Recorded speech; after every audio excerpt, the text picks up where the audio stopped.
Hi guys, Zach here with another Command & Conquer Red Alert video. In this game I'm playing a 2v2 match on the map Super Bridgehead. I'm starting in the bottom right and I'm playing as the Allies. We did choose our starting positions in this match, and I know my opponents are starting in the top left hand side of the map. That means they're in the furthest positions on the map away from my base. And that's going to give me a bit of an opportunity to maybe build a bit of a stronger economy, because it's going to take them longer if they want to attack to send tanks to my base early on. So what I'm going to go for when I build my first war factory is I'm going to build 2 ore trucks. Usually under normal circumstances on this map from this position I would only build 1, because usually there's a team just above you. But on this occasion there isn't, so I'm going to go straight for 2 ore trucks, and what that's going to mean is I'm going to be able to get my third war factory out quicker than if I didn't do that. So it's more of a strong medium term strategy. The strategy I normally use would be to build 1 ore truck and get lots of tanks out early, just to defend from any attacks that come from the person above me on the map. My teammate's located to the left of me. He's got the most southern point on the map, so he is a bit back from our opponents, because if he was a bit closer to them it would be quite a dangerous position, because there's 2 of them located very close together. Now I am getting as much scouting done as I can. I'm just sending lots of infantry out just to get a bit more visibility of the southern section of the map. And what that's going to do is, there's my teammate there, but what that's going to do is it's going to help us have a bit more visibility, and we'll be able to see any tanks incoming from our enemies. Now you can see my teammate, he's got a war factory or refinery, and he's building a radar dome when I hovered over his base. So he's building a radar dome quite early. I tend to build a radar dome a bit later, because although it gives you good visibility, the problem is it's going to delay your war factories and extra ore refineries. And what that means is that your opponents are going to have the opportunity to build up quicker than you are. So although radar dome does give a good visibility and does warn you earlier on of any incoming attacks, it does have those drawbacks. So I prefer to build a radar dome after I've got my third war factory established. Now you will notice this map I've been moving around quite a lot with my cursor, looking at different parts of the map, and that's just to keep an eye on what's going on as much as possible. Because I'm located quite far back from my opponents, I want to see exactly what they're doing, and I am very aware that my teammate is closer and will probably get attacked first. So I do need to keep an eye on what's going on from my teammate and from the opponents. I could have probably gone for actually a third war factory start, and what I mean by when I say 3 war factory start is that when you build your third war factory before your second ore refinery. I could have done it on this map because I do have a substantial amount of gems. You can see at the moment I've got a lot of ore in the bank, and now that I've got a third war factory, my tank building speed is going to be right up, and I'm going to think now about expanding to the top right and building a radar dome as I go, because there's another ore patch to the right of me, so I'm going to be expanding that position. And we can see there, that was a tank from Cyan, so getting that visibility was very, very important. Now because my tanks are located at the north of the map at the moment, I'm probably going to be a bit sneaky. I think Cyan will be expecting me to attack red first, because they're the closest opponent team to me. So what I'm going to do is I'm going to go right round the back and try and attack Cyan first, while they're attacking my teammate. The reason I'm going for their base first and not going to my teammate's base is because my tanks are located so far away, so by the time I got to my teammate's base, the fight would be pretty much over. Right, and we're taking out Cyan's construction yard, and as you can see, there are no tanks to help. And I think I've caught him by surprise. He will know now, because he'll see that he can't build any more structures.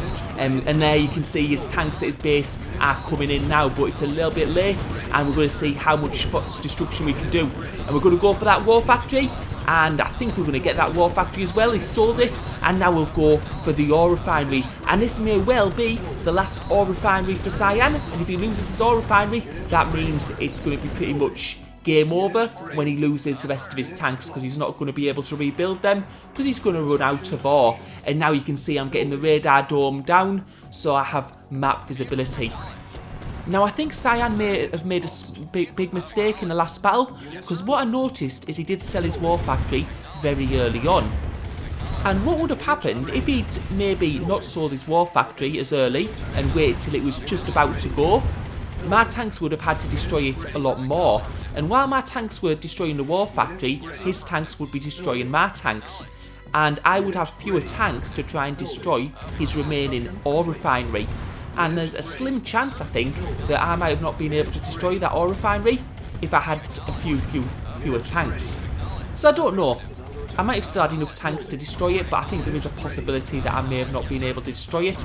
And that would have meant Cyan, although weakened, would be still in the game even if he loses these tanks here. So you can see Cyan's going for the attack on base. He's just going all in at the moment. He's destroyed one ore refinery, and it looks like he's going to get another war factory. So that's another thing down. So what's he going to go for next? And I think he's going to go for the economy, and that's probably the smart move. So he's going to he's going for the actual visibility of the radar domes. I thought he would have gone for the ore refineries first, to be honest. But I think I'm going to be okay. You can see he's only got about 4 tanks left, and once he loses these, they're all gone. And I think it'll be pretty much a 1v1 after that, because I think my teammate is giving me help. He's been a good teammate. He hasn't just quit.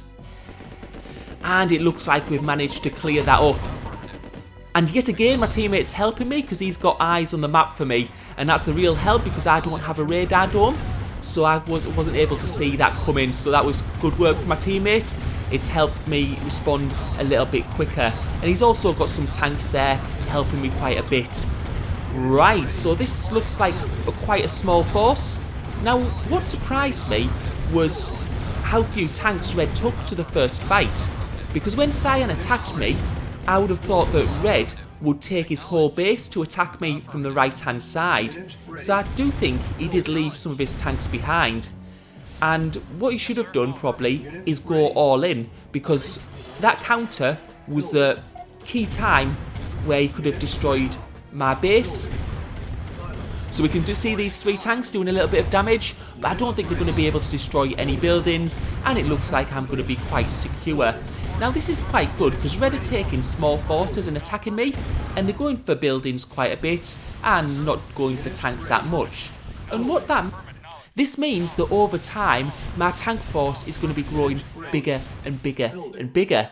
And what's happening to them is they're just replacing the tanks they're losing, so their tank force isn't growing. And eventually, the inevitable thing is, I'm going to have such a big tank force that they're going to be completely overwhelmed. So if you're going to be doing this strategy where you're going and attacking buildings, you need to make sure you're able to take away the vital buildings and really hurt your opponent. And at the moment, they're just not doing that much damage. Okay, they may get a radar dome, they may get the odd ore refinery, but I've got other ore refineries. They've got 1 war factory, but I've still got 2 war factories left. They're just not doing enough damage. And as you can see now, my tank force is becoming absolutely massive. And their tank force isn't that big, because they're losing tanks all the time. Every time they take a tank force to my base, they lose all the tanks, and they maybe get an ore refinery kill. You see, they're going for a radar dome now. Even if they get the radar dome down, okay, it gives me less map visibility, but my tank force is just going to be growing bigger and bigger and bigger. So the longer this goes on for, the better it becomes for me. Again, going for an ore refinery, I might lose that ore refinery, but who cares? I've got another 2 ore refineries. I'm going to be absolutely fine. And now at the moment, even if Red does go for my tanks, I think my tank force is so big that I'm in no trouble at all. And we're going to clear up those 2 tanks. And I've still got my radar dome actually as well, so that's quite good. I can still see what's going on the map. And I'm going for a little fight here. Actually, the numbers aren't in my favour, but I'm going to be getting some reinforcements down from the south. And this is starting to look a little bit better. He's got a few annoying rocket men around his base. And here we can see Cyan with his single light tank aggression. That is a bit of annoying, but that's like his whole army now. Right, and you can see we're getting in significant reinforcements. I've took my whole base now, and this is looking very, very good for us. You can see we're overwhelming Red in terms of tank numbers, and we can see that Cyan still has his tank trying to take out my construction yard to stop me building back my structures. And that was probably the big thing that Cyan probably should have gone for at the start when he did his counter. if he'd gone for my construction yard, then at least I wouldn't be able to build back any of the buildings that I lost. And you can see, I think it's pretty much over now. It's pretty much good game. Red has got a small number of tanks in my base, but I'm overwhelming him with numbers in both his base and my own base. So that is pretty much over. Now the big issue, I think, and I think the big opportunity that they both had to maybe win this game was when they did the counter. As I said earlier, I think Red should have had more tanks to take to my base, and I think that was maybe a missed opportunity on their part. I mean, the gameplay by me wasn't perfect. I probably should have done a 3-war factory start, and it was probably a good map to do that on in the position that I was. And I am probably going to actually do a video soon on tips of how to carry out a 3-war factory start, about when to use it and how it should be used. And you can see he's selling up now. So yeah, that game's pretty much over. Now the settings were set on destroy all, so what I'm going to do is I'm going to wind the video a bit forward just to the end so you can see the stats and that sort of thing. Right, so that's the game. I hope you enjoyed the video. Thank you for watching.